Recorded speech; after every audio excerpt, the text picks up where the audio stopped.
Shalom, kebenaran hari ini 25 Juni 2022 bertema menjadi saksi.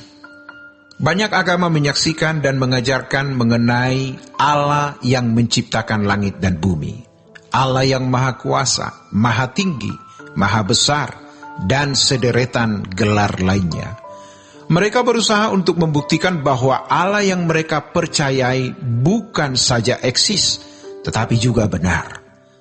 Biasanya mereka bersikap skeptis terhadap kepercayaan agama lain. Bahkan ada yang terang-terangan menentang dan menuduh sebagai sesat. Demi menyenangkan Allah yang mereka yakini sebagai Allah yang benar. Mereka bisa melakukan tindakan yang irasional, melampaui batas-batas kemanusiaan. Mereka menunjukkan kesaksian-kesaksian untuk membuktikan keberadaan dan keperkasaan Allah yang mereka sembah. Dari hal ini, hendak dikesankan bahwa Allah yang paling kuat itu adalah Allah yang benar. Memang, di abad-abad awal kekristenan dan di beberapa tempat khusus lainnya, untuk menunjukkan kebenaran Injil harus ada mujizat, tanda-tanda heran, dan berbagai kesaksian yang menarik orang menjadi percaya kepada Tuhan Yesus. Namun hal itu bukanlah metode permanen dan umum. Artinya tidak harus berlaku di semua tempat, kepada semua orang, dan di sepanjang waktu. Buktinya, setelah masa keemasan zaman mujizat, muncul masa aniaya. Dan Tuhan pun terkesan tidak membela orang percaya dan tidak berdaya sama sekali. Mereka menjadi orang yang kalah dalam tanda petik. Apalagi pada abad ke-6 sampai abad 8, ketika ekspansi agama besar dari Arab melanda seluruh Asia dan sebagian Eropa, kekristenan kalah sama sekali, bahkan nyaris punah. Banyak gereja yang berubah menjadi rumah ibadah agama lain, di mana Allahnya orang Kristen pada waktu itu.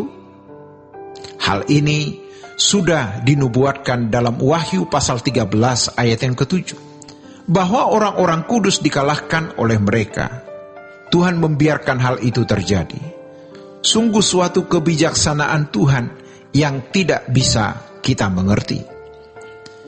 Kalau suatu ketika Tuhan tidak menggunakan cara atau metode mujizat, tanda-tanda heran, dan berbagai kesaksian yang memukau untuk menyaksikan kesaksian dalam pemberitaan Injil, tentu hal itu ada dalam pertimbangan Tuhan yang sempurna. Orang Kristen di abad yang berbeda, di tempat yang berbeda, dengan objek yang berbeda, belum tentu diperkenan memakai cara dan metode yang sama. Kalau Tuhan menggunakan cara atau metode mujizat, tanda-tanda heran, dan berbagai kesaksian yang memukau, biasanya hal ini dilakukan Tuhan di tempat di mana orang belum mengenal Injil sama sekali. Apalagi di wilayah agama suku yang menuntut bukti, maka pemberitaan Injil mutlak harus disertai dengan mujizat, tanda-tanda heran, dan berbagai kesaksian yang memukau yang bisa menarik orang percaya kepada Tuhan Yesus. Namun kita tidak boleh memaksakan untuk menggunakan mujizat, tanda-tanda heran, dan berbagai kesaksian yang memukau tersebut tanpa komando Tuhan. Bila ada yang memaksa menggunakan cara tersebut, berarti ada maksud-maksud pribadi di balik proyek tersebut. Tuhan akan memenuhi janjinya, tetapi orang-orang yang bertindak di luar kehendak Bapa akan menuai buahnya. Mereka bisa ditolak oleh Tuhan Yesus. Sebagaimana yang dicatat dalam Injil Matius pasal 7 ayat 21 sampai ayat 23. Hal ini jelas menunjukkan bahwa karunia bukanlah ukuran kedewasaan dan perkenanan Tuhan. Penjelasan ini tidak bermaksud mengecilkan arti kuasa Tuhan dan hati orang percaya yang rindu bersaksi. Kita harus mengalir bersama dengan Roh Kudus dan selalu bertindak sesuai dengan kehendak Bapa. Dalam hal ini, yang dibutuhkan adalah kepekaan untuk mengerti kehendak Allah, supaya segala sesuatu yang kita lakukan selalu sesuai dengan pikiran dan perasaan Tuhan. Kita tidak boleh terjebak menjual jasa dengan memakai nama Tuhan Yesus yang berkuasa untuk agenda-agenda pribadi yang terselubung. Cara orang Kristen menyaksikan Allahnya dan menjadi saksi bagi Kristus berbeda dengan zaman perjanjian lama.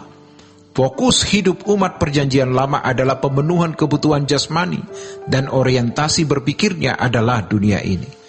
Umat perjanjian baru berfokus pada manusia batinia dan orientasinya adalah langit baru dan bumi yang baru.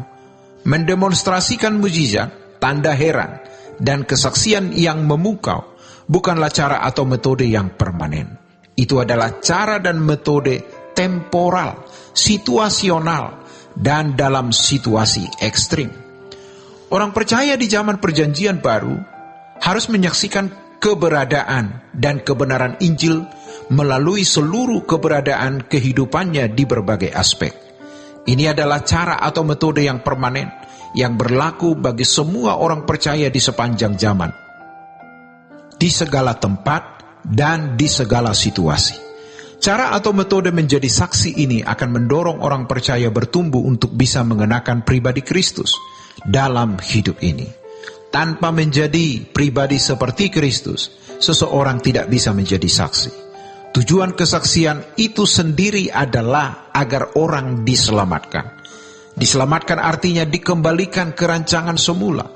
Hal ini menunjuk kepada perubahan tingkah laku yang radikal. Kehidupan orang Kristen harus memancarkan kesalehan yang luar biasa atau memukau, seperti terang yang menakjubkan di dalam 1 Petrus pasal yang kedua ayat yang ke-9. Kehidupan seperti itu seakan mendeklarasikan bahwa 2000 tahun yang lalu anak Allah telah turun ke dunia dengan tubuh daging seperti kita. Kitalah saksinya dengan menunjukkan gaya hidup anak Allah tersebut. Demikianlah kebenaran hari ini. Tuhan memberkati. Sola Gracia.